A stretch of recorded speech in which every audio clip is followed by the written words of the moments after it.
Libye, Mali, Côte d'Ivoire, Centrafrique et tant d'autres encore, Soudan. Peut-on parler de réoccupation militaire de l'Afrique? C'est en tout cas le discours qui émerge dans la voix de la plupart des intellectuels africains aujourd'hui qui se veulent les vigies, les sentinelles de ce qu'ils redoutent comme étant une réoccupation militaire de l'Afrique qui devrait conduire, selon leurs analyses, à une balkanisation de l'Afrique, ce qui avait déjà eu lieu plusieurs fois dans l'histoire, mais la fois la plus célèbre, le partage du gâteau, c'était en 1885 à Berlin. Ça s'était fait autour d'une table. Aujourd'hui, des États existent, mais ne sont pas assez forts pour se protéger. On va essayer de comprendre quelles sont les interactions entre tous ces phénomènes, pourquoi, à partir de la chute d'un État comme la Libye, il y a une cascade d'États qui sont déstabilisés par la suite. Ça commence par le Mali, pas très loin derrière, et on le voit, ça se répand dans toute la zone sahélienne et maintenant jusque presque à la frontière entre le Nigeria et le Cameroun. Pour le Nigeria, on n'en discute plus. Pour le Cameroun, on saura tout à l'heure. Avec notre invité, c'est le thème de l'invité de l'histoire de ce soir, réoccupation militaire de l'Afrique. À vous de dire.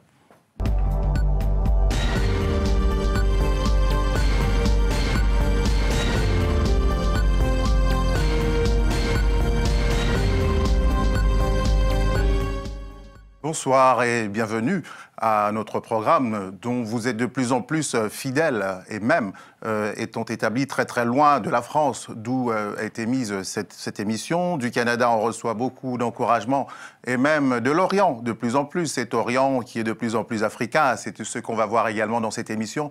Je pense avoir le bon invité pour le thème que je vous ai annoncé, la réoccupation militaire de l'Afrique.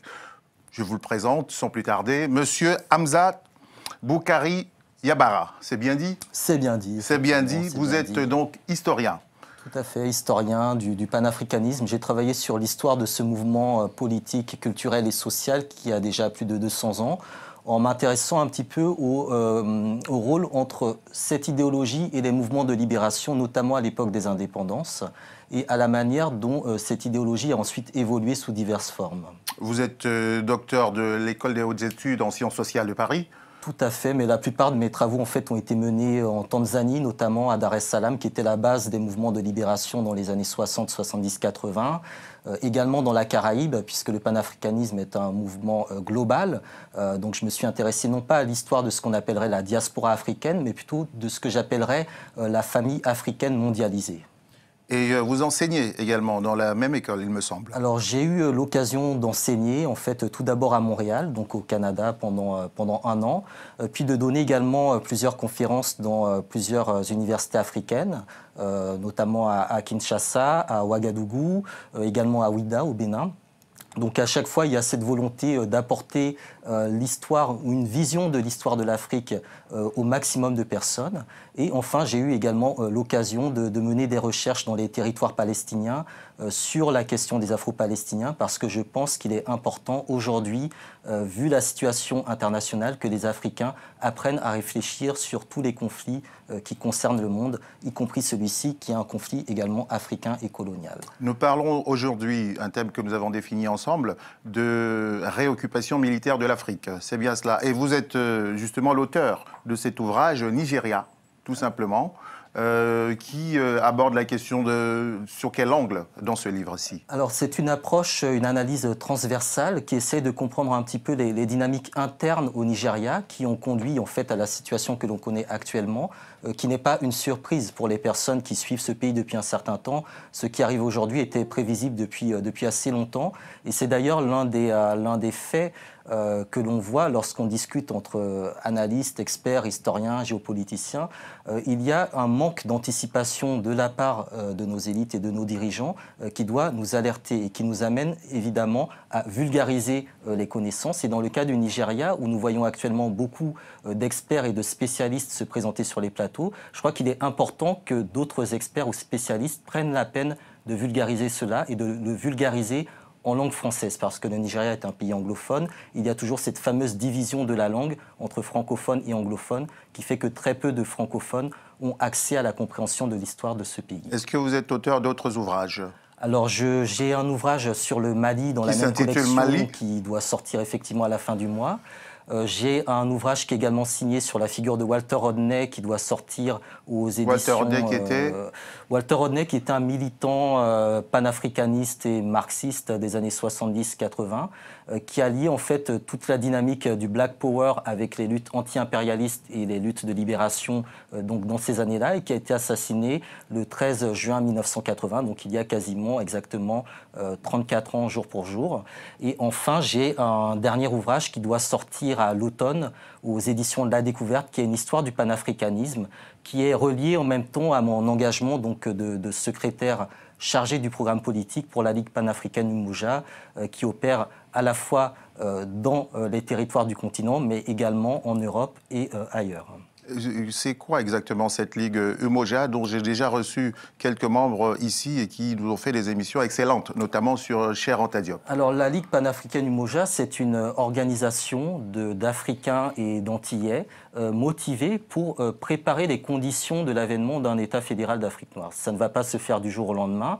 Nous avons conscience qu'il est important de créer des structures, d'ouvrir des sections, de vulgariser la question du panafricanisme et d'apporter cette notion d'unité culturelle au maximum de personnes. Parce que nous pensons que la politique est évidemment le terrain sur lequel nous devons nous positionner, mais c'est également par la culture que l'Afrique a été abattue et c'est par la culture qu'elle doit se relever. Donc nous sommes un mouvement présent, bien évidemment, donc, ici sur Paris et dans l'outre-mer. Nous avons plusieurs sections en Côte d'Ivoire, notamment au Mali, au Niger, au Burkina, au Burundi, dans les deux Congos. Et donc nous travaillons à vulgariser cette idéologie-là et à la placer sur le terrain politique. Justement, pour finir, où est-ce qu'on peut retrouver vos ouvrages ? Et où est-ce qu'on peut vous rejoindre pour ceux qui seraient intéressés par ce travail de la Ligue panafricaine Umoja? Alors nous avons tout simplement un site, donc il suffit de taper Ligue panafricaine Umoja et vous tomberez dessus. Nous avons également donc une page Facebook sur laquelle nous mettons en avant nos différentes activités et également nos sections territoriales, donc sur le continent africain, ont également des pages Facebook sur lesquelles elles sont joignables. Donc nous avons également un journal panafricain qui en est déjà à sa 4e production, qui propose une analyse différente de la politique africaine et aussi de la culture africaine. Eh bien, très bien. Et pour vos livres, on peut les retrouver sur tous les sites de vente de livres sur Internet. Oui, tout à fait. Et dans une bonne librairie parisienne où il y a de bonnes pioches. À la librairie Taméry. Vous avez donné une conférence récemment qui a d'ailleurs inspiré cette émission. Tout à fait. Eh bien, très bien. Vous voyez, je pense qu'on a la bonne personne pour parler de cette question, pour la rappeler. Il s'agit de parler de ce qui est de plus en plus considéré par des observateurs africains, parce qu'il y a une Afrique maintenant qui pense par elle-même ses stratégies, ses réactions, et qui essaye de proposer une approche à ceux qui sont les décideurs, jugés souvent trop lents à anticiper des phénomènes. Et dans cette Afrique-là, notre invité, M. Hamzat Boukari Yabara, fait partie de ceux qui proposent d'avoir un débat à l'intérieur de l'Afrique vis-à-vis du monde. Tout de suite, on n'aura pas de transition spécifique. On va d'abord interroger le sujet que nous avons arrêté ensemble. Pourquoi vous parlez de réoccupation militaire de l'Afrique, de redécoupage de l'Afrique, de balkanisation de l'Afrique? Et il y en a qui vont plus loin encore. Oui. Dépeçage, on a entendu. Oui, alors il faut rappeler, donc évidemment, 1885, la conférence de Berlin où les principales puissances occidentales, plus la Turquie, se partagent le continent africain en sphères et zones d'influence. Ce qu'il faut rappeler également, c'est qu'à l'époque des décolonisations, donc années 60, on est dans le contexte de la guerre froide et que, par exemple, les États-Unis et l'URSS étaient favorables à la fin de ces empires coloniaux, mais pour mieux les réoccuper d'une autre manière. Donc il y a cet aspect-là sur lequel il faut tenir compte. Et à partir donc, de la fin de la guerre froide, donc fin des années 80, début des années 90, il va y avoir une réorientation de la vision du monde, de la part notamment des États-Unis, qui vont conduire en fait à intégrer, à dépecer l'Afrique en différentes parties, notamment à la relier davantage pour ce qui concerne l'Afrique du Nord à toute la géopolitique du Moyen-Orient, donc dans le Grand Moyen-Orient, et en même temps à renverser les alliances qui existaient, notamment concernant la place de la France sur le continent africain. Comment on découpe un continent ? Alors on peut le découper en modifiant les frontières, tout simplement. Par la force ? Par la force ou par la fabrication du consentement, donc la capacité à impulsé ou a donné aux populations l'envie de se séparer. Donc c'est la question. Comment on procède? Est-ce qu'il y a un exemple? Vous pensez à des exemples précis? Oh, il y a des exemples sur lesquels la population n'a pas été forcément manipulée, mais derrière lesquels il y avait des intérêts. Si on prend le cas du Soudan, c'est un État dans lequel il y a des richesses pétrolières énormes, c'est les 5e réserves du continent. C'est un État qui était lié principalement donc, aux multinationales pétrolières donc, chinoises, malaisiennes. Vous parlez de la indiennes. création du Sud-Soudan, l'État du Sud-Soudan. Effectivement, on perçoit déjà ce même type de stratégie derrière d'autres États comme la Libye ou même le Mali ou même le Nigeria, cette volonté de couper des États qui ne sont pas de nature à accepter de se plier à l'ordre mondial. Cela peut se faire par la force, cela peut se faire par la pression. Par la création de conflits. Par la création de conflits, par des politiques d'embargo. Je pense que les embargos qui ont eu lieu sur des pays comme la Libye et le Soudan ont été particulièrement intéressants à étudier, d'autant que ce sont Quel est le deux mécanisme? États. Pour la Libye, ça a été très direct, des bombardements extérieurs, toute la campagne contre Kadhafi, ça on a vu. Mais pour le Soudan, quel a été le mécanisme mis en place pour arriver à la fragilisation de cet État? D'abord, on nous en a parlé pendant longtemps des guerres entre Janjaweed et j'en passe, et des meilleurs musulmans chrétiens, toujours le même tableau. Comment ça se fait? Est-ce qu'il n'y a pas des facteurs locaux qui permettent justement que cette activation extérieure opère? Alors, il y a toujours des facteurs locaux. Dans le cas du Soudan, au moment de l'indépendance du Soudan en 1956, il y avait déjà des rivalités effectivement entre les élites arabes ou arabisées ou islamisées qui étaient présentes à Khartoum et le reste de la population, on va dire négro-africaine pour simplifier, mais c'est bien plus compliqué que ça, qui était au sud.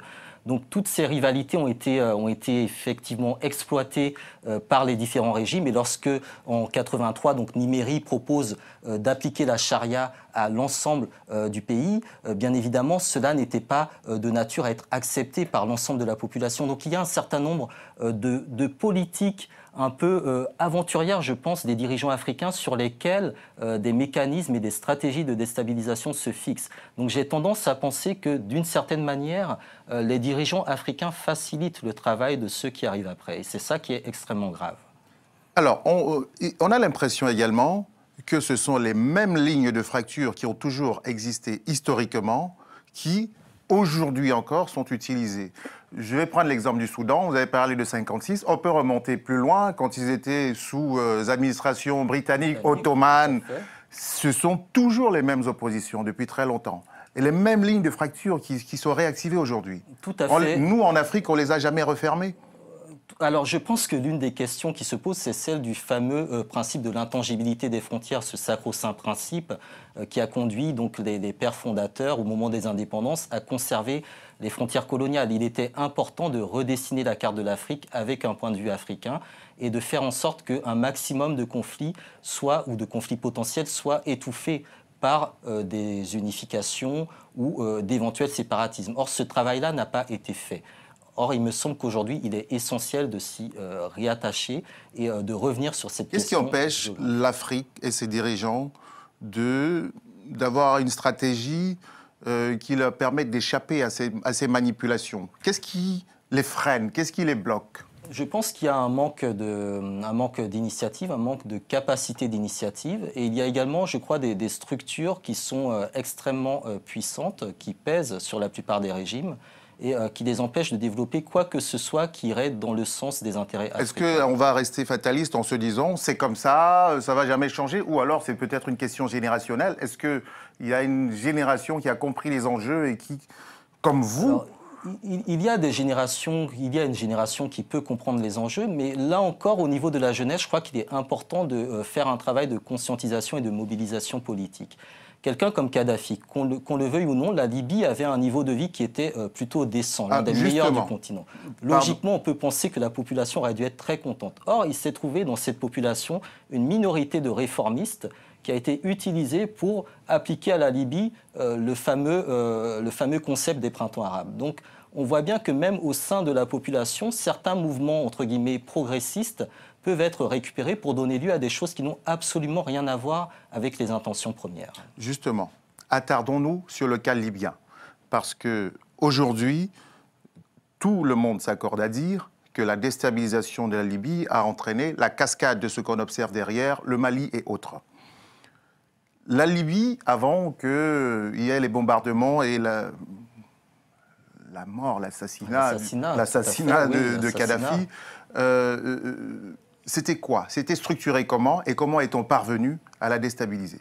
Alors, bon, Kadhafi, il arrive au pouvoir en 69, il fait un coup d'État contre un régime qui était inféodé aux intérêts anglo-américains principalement. Il va recomposer la structure politique de cet État-là pendant une dizaine d'années pour en faire donc un grand État des masses, une Jamaïria, une république arabe socialiste dans le sillon de l'idéal nassérien. Il va tenter de faire plusieurs alliances avec d'autres États arabes, donc notamment le Soudan de Nimérie, l'Égypte de Nasser, la Syrie, et à chaque fois, ça ne va pas réellement marcher. Donc, vers la fin des années 70, il arrive à construire son idéologie à travers donc, notamment la rédaction du Petit Livre Vert, qui va susciter beaucoup d'enthousiasme, notamment parmi la jeunesse. Puis, à partir des années 80, les circonstances deviennent un peu différentes. D'une part, Kadhafi, lorsqu'il avait pris le pouvoir, avait nationalisé la plupart toute l'économie pétrolière, ce qui n'avait pas plu à beaucoup d'intérêts anglo-américains, anglo-saxons, qui s'étaient vus privés de cette manne pétrolière. Et d'autre part, il va réaffecter les revenus du pétrole à en fait, la création d'une économie locale, d'une administration locale, en assurant en fait, le minimum de bien-être aux populations. Donc la Libye va devenir un pays attractif. Et c'est par rapport à cette attractivité qu'au début des années 80 se met en place notamment l'embargo. Il se met en place par rapport à l'attractivité de la Libye et par rapport au rôle que ce pays joue auprès de plusieurs mouvements, alors soit islamistes, soit terroristes, en sachant qu'à l'époque, l'ANC de Nelson Mandela, que soutenait Kadhafi par exemple, était considérée comme terroriste. Donc lorsque l'administration Reagan arrive au pouvoir, il va y avoir un premier embargo unilatéral. Ensuite, il y aura effectivement l'affaire des attentats, donc Lockerbie et le DC-10 du TA. Beaucoup de propagande, d'accusations par rapport au régime libyen qui vont aboutir à un embargo décidé au niveau des Nations Unies. Donc vous dites que la Libye se portait bien.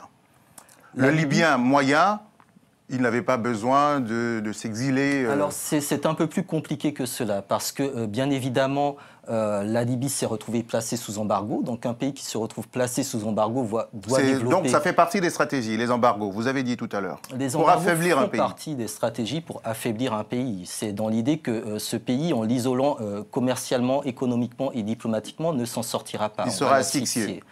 Or, dans le cas précis, ça n'a pas été le cas, que ce soit pour la Libye ou même pour le Soudan, où le régime est toujours en place. Donc, à partir de cette situation-là, Kadhafi va notamment réorienter une partie de sa diplomatie vers les pays africains.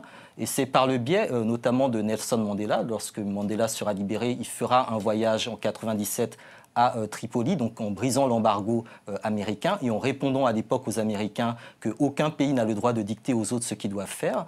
Et c'est Mandela qui va en particulier assurer une partie des négociations qui vont permettre à Kadhafi de revenir sur la scène internationale au début du XXIe siècle. C'est également l'époque où sa diplomatie panafricaine s'est mise en place. Donc il a financé le satellite africain, il a des projets concernant les États-Unis d'Afrique qui ne sont pas acceptés par d'autres dirigeants africains. Mais en tout cas, il est de plus en plus présent dans le paysage. Et donc, sur la dernière décennie, qui correspond au XXIe siècle, c'est là où on le voit effectivement revenir au devant de la scène avec Sarkozy, avec Tony Blair. Obama. Il mène toute une politique également au niveau des médias et des grandes universités américaines pour faire venir des stars académiques à Tripoli. C'est également une période où, en Libye, il y a tout un courant réformiste qui se met en place, notamment à travers Saïf al-Islam, un courant réformiste qui est plutôt... Qui est le fils de Kadhafi. Qui est le fils de Kadhafi. Un courant réformiste qui n'est pas contre l'idée que la Libye devienne quelque chose un peu comme les autres pays du Golfe, c'est-à-dire un État inféodé à ses intérêts capitalistes. Est-ce que, si on ne procède pas à des frappes massives de la part du groupe le plus puissant, l'OTAN, tous ces pays occidentaux réunis, la puissance de feu, la puissance de l'argent, la puissance médiatique. Si on ne procède pas ainsi, on ne peut pas parvenir à faire tomber Kadhafi, puisqu'ils ont été obligés, quelque part, d'en arriver là. Ils ont essayé d'autres moyens, ça n'a pas fonctionné. Ça n'a pas fonctionné. Depuis en 42 ans, ils ont essayé plusieurs moyens qui, à chaque fois, n'ont pas fonctionné. Donc des opérations commando, d'autres bombardements, notamment dans les années 80. Et donc là, il fallait réellement en fait, profiter d'un contexte général, qui était les événements qui se passaient à la même époque en Égypte et en Tunisie. Le fameux printemps arabe. Pour en fait fabriquer un une fausse révolution interne. Effectivement. Donc, et tout un travail également de propagande qui a été mis en place à cette époque. Donc les fameux Libyens qui se soulevaient contre Kadhafi, c'était finalement, comme ça arrive, on le constate de plus en plus, on va dire, tous ceux qui se réclament du djihadisme, qui, à certains moments, sont combattus, considérés comme les méchants, et à certains moments, on les laisse faire. Alors, je pense qu'il faut voir les choses de manière plus subtile. Il y a effectivement une partie de la population libyenne qui, même si elle avait des bonnes conditions de vie, n'était pas nécessairement d'accord avec Kadhafi. Parce que c'était un régime relativement autoritaire au niveau des libertés politiques, notamment, qui demandait autre chose. Et cette partie était plus ou moins soutenue ou incarnée par Saïf al-Islam. Donc, à ce niveau-là, il y a effectivement de la contestation, mais derrière, ce que l'OTAN a fait, c'est bien évidemment recruter des mercenaires et braquer la population, mais également braquer les travailleurs, parce que la Libye était une réserve de travailleurs, notamment subsahariens. Et cette question-là des travailleurs en Libye, elle est importante par rapport au développement, à la bonne tenue de l'économie libyenne. Donc il fallait également frapper sur cet axe-là. Comment on a bloqué les travailleurs ? On a déjà détruit les infrastructures, donc on a ramené donc, la Libye à l'âge de pierre, donc c'est toute la stratégie de ce qui avait été fait en Afghanistan. Pardon ? Il n'y avait plus de main-d'œuvre. J'ai envie de comprendre ce que vous expliquez là, les travailleurs venant de l'Afrique subsaharienne, comment on les a bloqués ? Alors déjà en fait en gelant donc, une partie ou la quasi-totalité des fonds libyens qui étaient à l'étranger, donc notamment les fonds qui étaient dans d'autres pays. Ça, c'est avant la chute de Kadhafi. C'est avant la chute de Kadhafi, mais c'est à peu près concomitant. Au moment où Kadhafi est sous les bombes, la plupart des chantiers au Mali ou dans d'autres pays africains sont arrêtés parce que justement il n'y a plus les moyens d'assurer en fait leur financement. Donc c'est en fait rendre la Libye tout simplement inhabitable et inexploitable ou impossible à développer dans le cadre d'une division du travail entre guillemets africaine aussi. Et les autres Africains dans tout ça? On sait que Kadhafi a énormément soutenu, subventionné, arrosé. Qu'est-ce qu'ils ont fait? Alors, l'Union africaine avait un plan de route qui était basé sur des négociations, des élections. Kadhafi n'était pas contre. D'autres organismes également avaient des propositions. Ce qui s'est passé, c'est qu'il était important, dans le cadre de l'intervention de l'OTAN, qu'il y ait des pays africains qui se désolidarisent ouvertement. Ils y arrivent toujours très facilement. Ils y arrivent toujours très facilement. Là, on est passé notamment par le Sénégal d'Abdoulaye Wade. Parce qu'il y a toujours des rivalités interafricaines sur lesquelles on peut rebondir. C'est valable pour la politique africaine, c'est aussi valable pour la politique au niveau de l'OTAN. Un pays comme la Turquie n'était pas du tout prêt à soutenir l'intervention en Libye parce qu'elle était menée par Sarkozy. Entre la Turquie d'Erdogan et la France de Sarkozy, à l'époque, les relations n'étaient pas extrêmement bonnes. Et c'est la Grande-Bretagne qui va amener la Turquie finalement à céder le pas à ce niveau-là. Donc ce même type de relation, on le retrouve au niveau des pays africains. Et la Chine et la Russie ne font pas contrepoids à l'ONU à ce moment-là. Pourquoi ?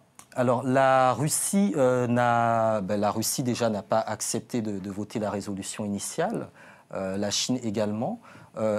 Donc c'est bien pour cela qu'on est passé par l'OTAN, qui permettait en fait de se Et quelle a été la légalité de cette opération pour notre rappel? Parce que c'est toujours important, ils savent mettre des bonnes affiches. Alors la légalité, c'était tout simplement la fameuse résolution 1973, donc la responsabilité de protéger la population libyenne, bien évidemment, des bombardements, avec donc la zone d'exclusion aérienne qui permettait donc à l'aviation de Kadhafi de ne pas bombarder la population. Mais on sait que l'aviation de Kadhafi a été détruite dès les premiers jours et que très rapidement, en fait, le système de défense de Kadhafi était un système purement défensif et que l'OTAN a mené plus de 10 000 frappes en Libye. Sans compter les forces spéciales infiltrées. Exactement, donc il n'y avait absolument aucune chance pour que Kadhafi réchappe, honnêtement. Kadhafi, la Libye, jouait un autre rôle. C'est d'ailleurs pour ça qu'il y a autant de répercussions. Ensuite, notamment au Mali, qui a une frontière, même si elle est désertique, et surtout parce qu'elle est désertique, il y a autant de répercussions. Ensuite, le Mali, comment Kadhafi arrivait-il à résorber tous ces groupes qui se baladent dans le désert et qui vivent d'une manière très, très anarchique parfois? Alors, si on regarde du point de vue historique, Kadhafi, c'était la dernière grande voix politique du monde arabe, la dernière grande voix politique et historique du monde arabe. Donc c'était quelque part, je ne dirais pas le parrain, mais il avait une certaine légitimité, une certaine expérience par rapport à ces groupes qu'il a, pour certains, formés ou financés dans les années 80-90 dans le cadre des légions islamiques. Qui lui servait à quoi? Qui lui servait à mener des opérations ou à soutenir des mouvements au Liban, Palestine, etc. Également au Tchad et dans d'autres territoires. Et à partir de la disparition de Kadhafi, je crois que ce sont vraiment des brèches qui se sont ouvertes. Déjà, il y a eu un afflux d'armement massif au niveau de la Libye, qui ont été largués de manière pas si hasardeuse par l'OTAN, parce que l'OTAN savait très bien qui l'armait. Il y avait derrière également les pays du Golfe qui avaient également une dent contre Kadhafi. Donc je crois que la chute de Kadhafi a ouvert aussi la voie à toute une jonction qui va du Moyen-Orient jusqu'à la Mauritanie au Sahara occidental. Quelle est la raison de la mésentente entre Kadhafi et les autres pays arabes?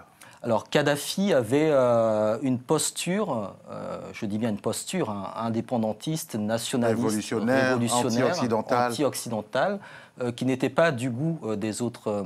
Qui sont considérés par les populations comme collaborants un peu trop. Voilà, comme collaborants, effectivement. Or, ce n'était pas le cas de Kadhafi. Ensuite, Kadhafi avait quand même des projets par rapport au continent. Qui n'allaient pas nécessairement dans le même sens que les intérêts des pays du Golfe et également d'Israël. Et puis pour finir sur la Libye, pourquoi à ce moment-là? Et pourquoi on arrive jusqu'à son élimination physique? Alors je crois qu'il était important déjà pour l'OTAN, à partir du moment où l'OTAN s'engage dans une guerre, il est important qu'il la gagne pour eux, même s'ils savent que l'ennemi est faible par rapport à ce qu'il déploie sur le terrain. Ça, c'est un vieil ancrage dans l'impérialisme occidental. Ça remonte à des siècles. L'ennemi, on l'écrase. On écrase l'ennemi, d'autant plus qu'il est petit ou qu'on le considère comme petit et qu'on sait que derrière lui, il y a tout un continent qui va rester silencieux. Et puis on frappe les esprits pour que plus personne... Et on frappe les esprits par une certaine mise en scène de son assassinat, de sa disparition, par le fait qu'on l'enterre dans un lieu qui est nulle part finalement, et qu'on essaie de le faire disparaître de l'histoire. Donc il y a tout ce travail-là idéologique qui est mis en place, et c'est aussi une manière de briser mentalement l'esprit de résistance de tout un continent et des Africains. Car qu'on le veuille ou non, ou qu'on soit d'accord ou pas avec Kadhafi, ça restait l'une des dernières figures craintes par les Occidentaux. Il y avait deux figures qui étaient éminentes sur le continent africain, Kadhafi qui était craint et Mandela qui était admiré et respecté et fascinant. Donc les deux ont aujourd'hui disparu. Donc cela pose des questions par rapport au leadership, par rapport à l'expérience historique et politique du continent. Et cela ouvre aussi de nombreuses brèches dans lesquelles, bien évidemment, les intérêts économiques occidentaux se sont positionnés sur la Libye. Donc on élimine Kadhafi, pourquoi? Parce qu'il incarne la résistance, parce qu'il a beaucoup de pétrole qu'il vend à son prix, parce qu'il est sorti de l'OPEP, parce qu'il est maître de son pétrole, parce qu'il commence à avoir une importance fédératrice au niveau de l'Afrique, parce qu'il commence à investir en Afrique et qu'il est concurrent des investissements occidentaux. C'est pour toutes ces raisons-là. Pas seulement cela. Kadhafi a aussi beaucoup investi en Occident. Les fonds libyens à l'étranger sont très importants. Il y a plus de 200 milliards de dollars. Il y avait le projet d'une monnaie continentale africaine qui aurait pu mettre en danger ces fameux 200 milliards de dollars. Et quelqu'un comme Sarkozy, lorsqu'il part en guerre contre la Libye, il y a aussi derrière l'idée des affaires franco-françaises. Des affaires franco-françaises, mais l'importance aussi de sauver l'euro.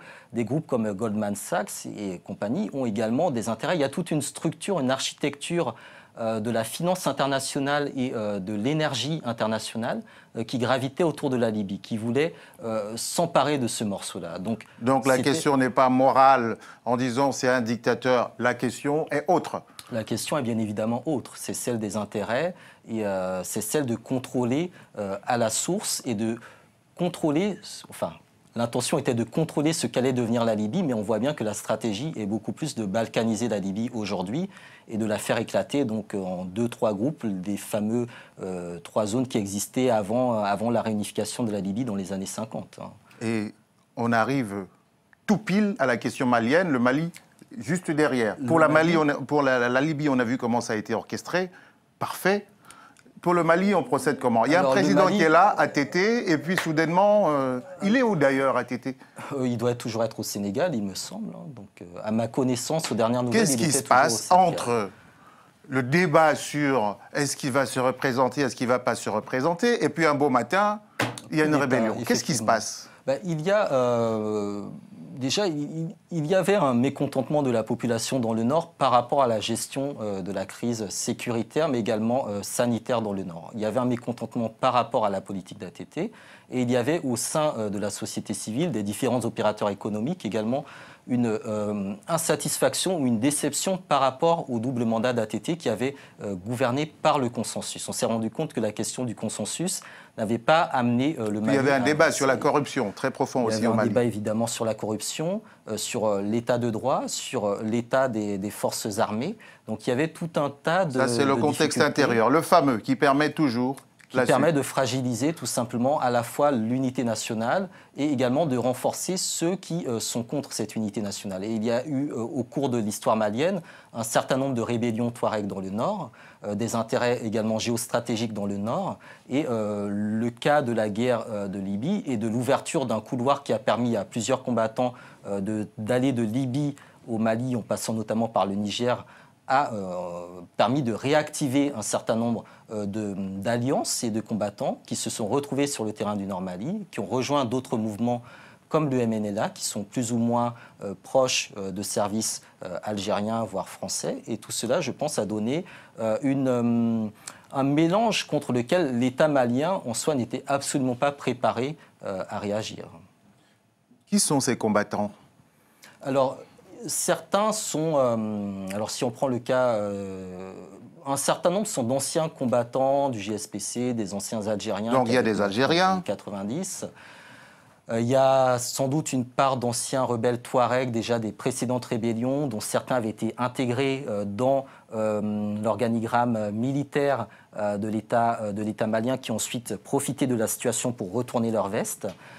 Donc c'est le fameux complot, entre guillemets, le complot intérieur, par rapport au fait que ATT, en prônant la réconciliation, a en fait ouvert la porte à tous ceux qui voulaient détruire l'unité du pays.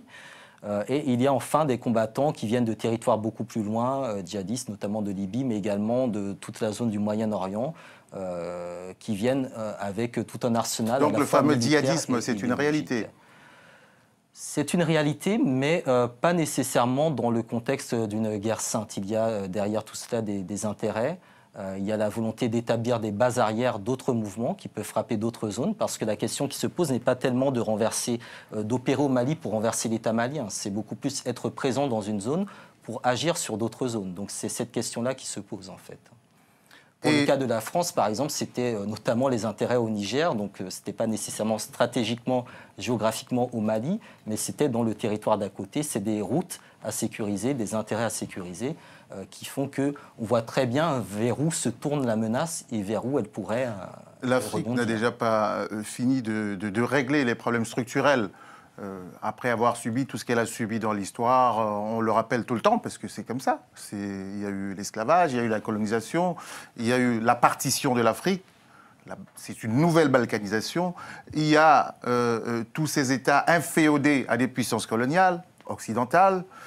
Il y a maintenant l'arrivée de la Chine, de la Russie et de tous ceux qui ont quelque chose à acheter ou à vendre. Et maintenant, il y a des idéologies djihadistes, internationalistes. Mais comment on va faire?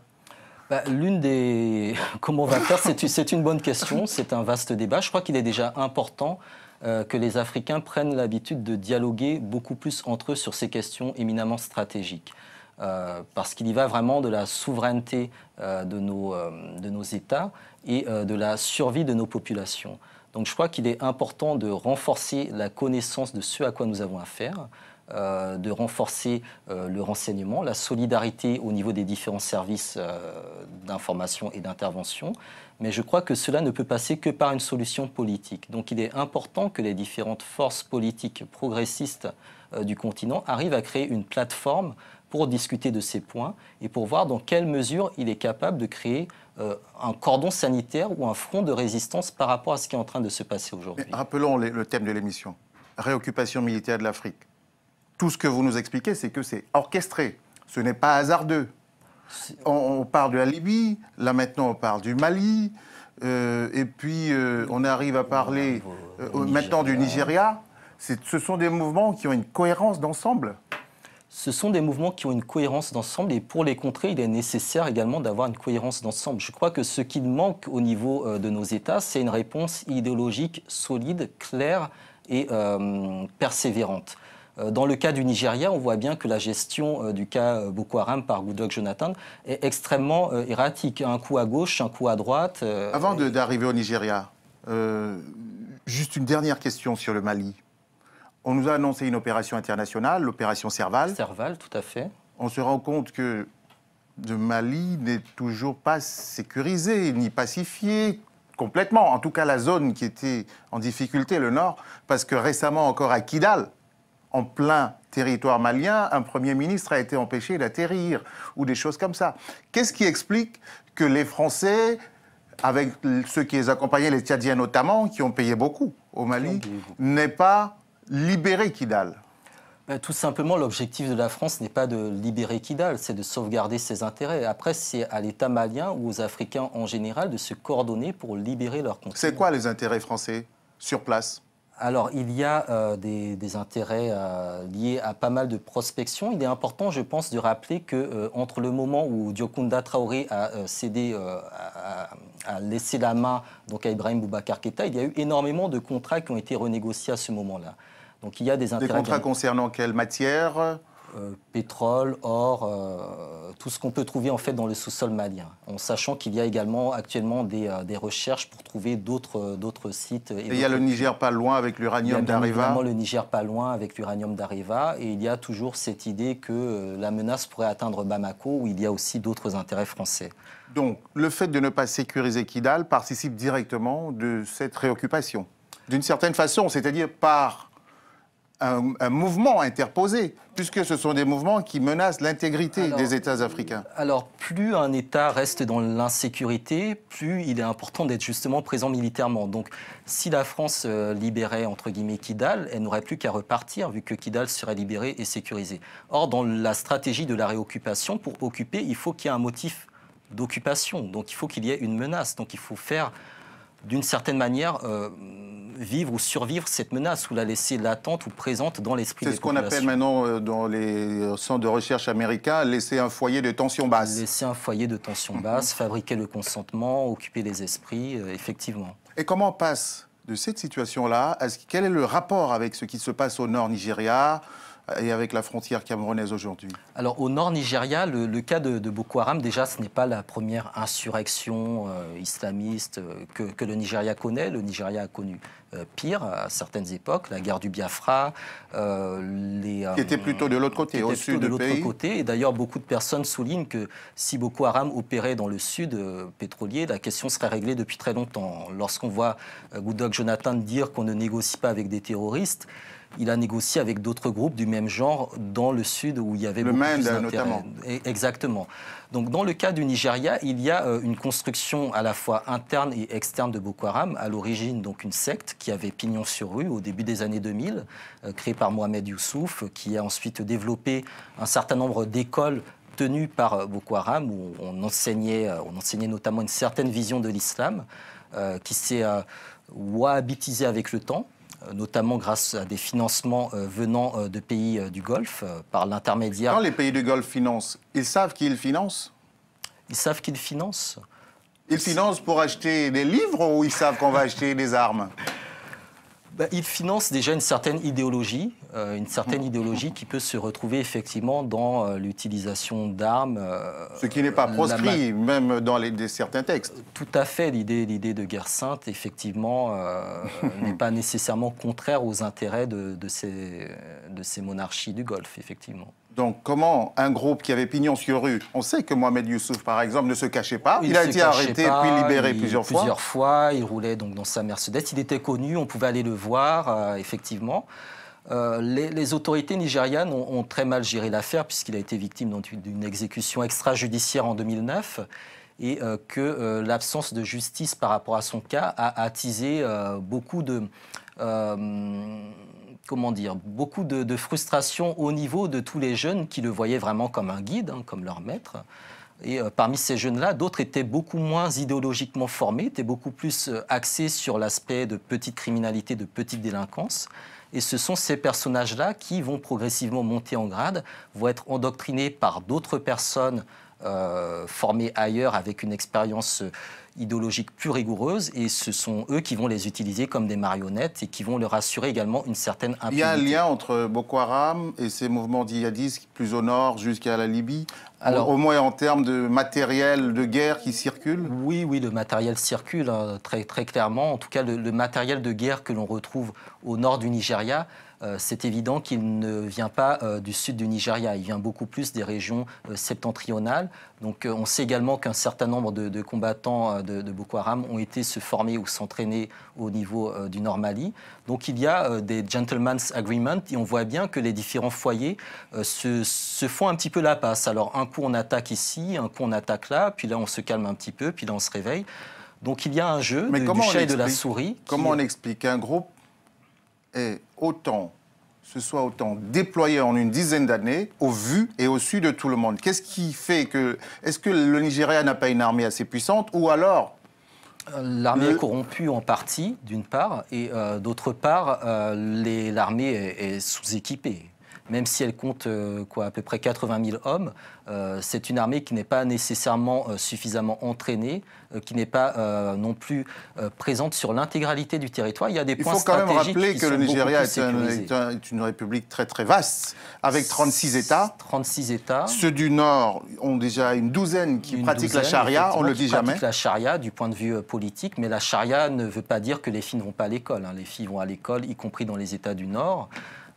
Donc je crois qu'il y a également toute une construction médiatique autour de ce qui se passe qui ne correspond pas non plus nécessairement à la réalité. Est-ce qu'il y a eu un terreau favorable qui est peut-être la paupérisation du Nord par rapport au Sud, ce qui a fait monter la question morale comme question politique? La question de la corruption des élites du Nord a été l'un des premiers chevaux de bataille de Boko Haram au départ. Des élites du Sud, vous voulez dire? Des élites du Nord. Parce que les élites du Nord sont censées recevoir une partie des subsides de l'État. Exactement. Or, cela n'apparaît pas comme étant suffisamment réparti dans la population. Donc cela crée effectivement une situation de paupérisation, avec de nombreux jeunes qui se rendent compte que les élites mènent la belle vie, tandis qu'eux sont en train vraiment de galérer, si vous me permettez l'expression. Donc cela renforce nécessairement un discours qui présente cette élite corrompue comme corrompue par l'Occident, par l'occidentalisation. D'autant plus que le sud du Nigeria, la région pétrolifère, la région où se trouvent les grandes villes, Lagos, Abuja, il y a des fortunes qui sont des fortunes mondiales, en milliards de dollars. Et qu'au Nigeria, l'exubérance financière est quelque chose de courant. Oui, alors une personnalité comme Aliko Dangote, qui est considéré comme le plus riche d'Afrique, lors du dernier sommet économique mondial à Abuja, le Davos africain, entre guillemets, comme on appelle ça, a dit à la suite de cela qu'il allait investir plusieurs milliards de dollars justement dans le nord du Nigeria. Donc c'est effectivement un terrain d'investissement dans lequel il faut être présent, mais je crois que c'est surtout une bataille idéologique qu'il faut mener et qu'il est important de répondre à Boko Haram sur cette base idéologique qui est notamment celle de l'éducation. Vous avez rappelé que le Nigeria possède une structure fédérale, c'est-à-dire que chaque État a la liberté de définir la manière dont il va mettre en place sa politique éducative. Les États du Nord pratiquent déjà la charia. Cette charia n'empêche pas, comme je l'ai dit, qu'il y ait un certain sentiment progressiste à travers l'éducation. L'éducation se développe et se développait déjà dans le nord du Nigeria au moment où Boko Haram est apparu. Et il est important de relancer cette dynamique-là. L'une des erreurs stratégiques, par exemple, de l'État fédéral, lors du fameux Davos africain, a été de fermer les écoles d'Abuja pour éviter une répétition de ce qui est arrivé aux lycéennes de Chibok. Or, précisément, à partir du moment où vous combattez un groupe qui s'attaque à l'éducation, le fait de fermer les écoles par mesure de sécurité, c'est déjà annoncer la défaite par rapport au fondement idéologique de ce groupe-là. Donc c'est sur ce point-là qu'il est aussi important. Est-ce que le Cameroun est menacé ? Le Cameroun, il y a déjà des incursions de Boko Haram ou d'autres groupes au niveau du Cameroun. Ce qu'il faut bien comprendre, c'est que c'est une zone de trafic qui existait déjà depuis bien longtemps et que beaucoup de petites délinquances qui, à une époque, n'auraient pas été attribuées à Boko Haram, lui sont aujourd'hui attribuées. Donc c'est une zone frontalière où il y a énormément de déplacements, où il y a énormément de trafic humain et matériel. Et effectivement, Boko Haram, vu que cette organisation est en train de se développer de manière entre guillemets internationale, cherche évidemment à avoir des ramifications dans le nord du Cameroun, où sont emprisonnés d'ailleurs plusieurs militants, supposés militants, sympathisants, combattants de ce groupe. Est-ce qu'il y a un risque de jonction entre le foyer de tension au nord du Nigeria, enfin au nord Cameroun frontalier du Nigeria, et le conflit en Centrafrique?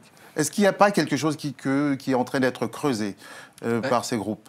Il y a sans doute une volonté, je pense, de créer toute une chaîne de déstabilisation qui irait beaucoup plus loin. Peut-être même une sorte de virgule qui partirait effectivement de Libye, qui toucherait le Sahara occidental, une partie de la Mauritanie, le nord Mali, le nord Nigeria, jusqu'à la Centrafrique et toute la région des Grands Lacs, et qui irait, je pense, peut-être même jusqu'à Madagascar à une époque.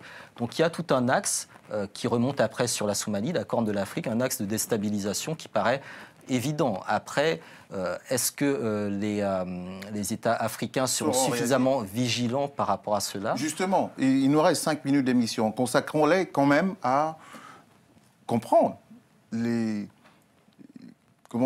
réponses possibles de l'Afrique à ces questions. On ne peut pas se contenter de dire « oui, on est en train de nous réenvahir, oui », mais qu'est-ce qu'on fait? Qu'est-ce qu'on peut faire? Qu'est-ce qui est souhaitable? Qu'est-ce qu'il est souhaitable de faire? Ce qu'il est souhaitable de faire, je crois qu'il y a plusieurs axes sur lesquels il faut travailler. Il faut réellement une réforme du secteur de sécurité, mais pas une RSS telle qu'on la connaît. Il faut réellement quelque chose qui soit pensé à l'échelle continentale. Je crois que le silence de l'Union africaine est extrêmement dommageable et très inquiétant. Je pense qu'il est important de ne pas tout attendre de ce qu'on appelle la force africaine en attente ou d'autres missions, soit impulsées par la France et reprises par l'ONU ou par d'autres organisations internationales. On n'a pas évoqué le cas de l'Africom qui est également en train de se déployer sur le continent, mais tous ces aspects, qui est le commandement militaire américain pour l'Afrique. Le monde a été divisé en plusieurs commandements militaires par les États-Unis. Et il y en avait 5 jusqu'à présent, dont le commandement central qui concernait notamment le Moyen-Orient. Et par rapport à l'évolution du monde au XXIe siècle, les États-Unis sentent qu'il est réellement important d'être beaucoup plus présents militairement sur le continent africain. Donc ils cherchent... Ils ont des bases militaires, voilà, des officielles ou officieuses. En fait, il s'agit beaucoup plus de former les armées africaines. Et c'est cela, je crois, le grand danger que nous courons. C'est le fait que nous déléguons la formation ou la création de nos systèmes de sécurité à des intérêts qui ne sont pas des intérêts africains. Ou alors nos fameuses coopérations, dès qu'on a un problème, on va chercher un parapluie à gauche ou à droite. Exactement. Je crois qu'il est réellement important de créer ce qui serait peut-être l'équivalent d'un Bandung continental, c'est-à-dire réunir réellement toutes les forces progressistes du continent autour d'une table et de les faire sortir. Mais qu'est-ce que vous pouvez faire si vous ne fabriquez pas d'armes en les achetant à des gens qui veulent vous maintenir toujours en deçà? La question de l'armement, elle est extrêmement stratégique. La Chine est un pays qui, justement, finance des usines de construction d'armes sur le continent africain, dans quelques pays africains.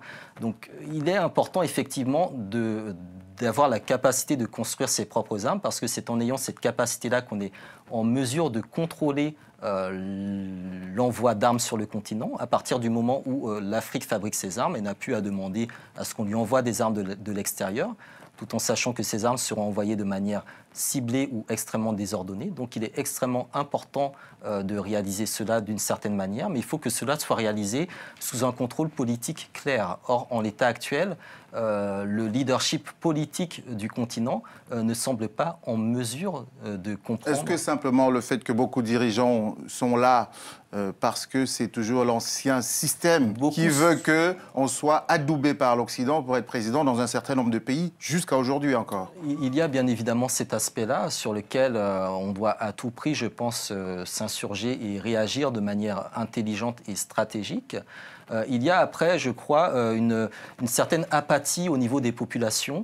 Cette idée que finalement, quoi qu'on fasse, on va être bombardé, donc ça ne sert à rien de se soulever. Quoi qu'on fasse, on va nous tirer dessus, donc ça ne sert à rien de lancer un quelconque mouvement. Et par rapport à cette apathie, je crois qu'il est réellement stratégique et essentiel, voire même vital, de repolitiser nos couches sociales. Je crois que c'est c'est peut-être la solution, c'est politique. Qu'on va s'en sortir. Et d'autre part, de revaloriser la culture. Parce que c'est également par la culture qu'on créera, je pense, des le sentiment populations d'appartenance intransigeantes et exigeante vis-à-vis de ce qu'on appelle leurs élites. Est-ce qu'il y a un pays africain qui vous donne l'impression d'aller dans la bonne direction? Il y a des pays africains qui avancent. Je crois que la carte du continent montre qu'il y a une dynamique au niveau de l'Afrique australe. C'est extrêmement intéressant de voir qu'un pays comme l'Afrique du Sud n'est plus la première puissance économique, qui sont entrés en récession, C'est qui la première puissance économique? C'est le Nigeria aujourd'hui. C'est le Nigeria qui précisément se trouve au cœur de ces problèmes-là. Parce qu'on voit bien que cette focalisation sur un pays africain qui est potentiellement en mesure de réussir contribue à lui nuire. Donc je crois qu'il y a un certain nombre de pays africains qui travaillent en silence. Quand vous dites que le Nigeria est première puissance économique africaine, c'est sur quels critères? C'est sur le critère de la consommation. Le PIB a été recalculé en incluant la consommation et bien évidemment un pays qui a plus de 160 millions de consommateurs, il écrase les autres. Donc il y a toujours cette idée que c'est par la consommation qu'on est les premiers. Et je crois qu'il est important de briser ce cycle vicieux pour partir de la production. L'Afrique doit produire. Elle doit produire des idées, elle doit produire des hommes et des femmes. Vous êtes passionnant, mon cher Hamzat Boukari Yabara. Il nous reste 1 minute d'émission. Je vous interrompais juste pour vous le dire. Je vous donne 30 secondes et je dirai au revoir en 30 secondes. Prenez la minute si vous voulez, je ferai juste un signe de la main. Dites-nous votre message du fond du cœur par rapport à tout cela. Le message du fond du cœur, je crois qu'il est important de s'organiser, il est important d'échanger et il est important de comparer les différentes expériences pour parvenir à ce que j'appellerais un dénominateur commun qui permet de réunir le maximum d'Africains au-delà des frontières telles que nous les connaissons. Et ce dénominateur commun, je pense qu'il doit passer par la culture. Et cette culture, elle doit être présente à travers toutes nos activités, qu'elles soient politiques, qu'elles soient sociales, qu'elles soient économiques, parce que c'est par la culture que l'on va construire une solidarité à l'échelle continentale et panafricaine. Eh bien, on peut conclure avec vous qu'il se passe vraiment en ce moment un mouvement de réoccupation militaire de l'Afrique et même plus réoccupation économique économique également. Et surtout, culturelle aussi. C'est ça, l'enjeu profond, c'est toujours maintenir un foyer de tension basse, militaire, politique, intellectuelle et culturelle. Merci, j'espère qu'on vous retrouvera bientôt partout où on peut vous retrouver sur Internet parce que vous êtes la nouvelle voix de l'Afrique qu'on aime. Le propos est juste et monsieur, il est modeste. Bonsoir, à lundi prochain.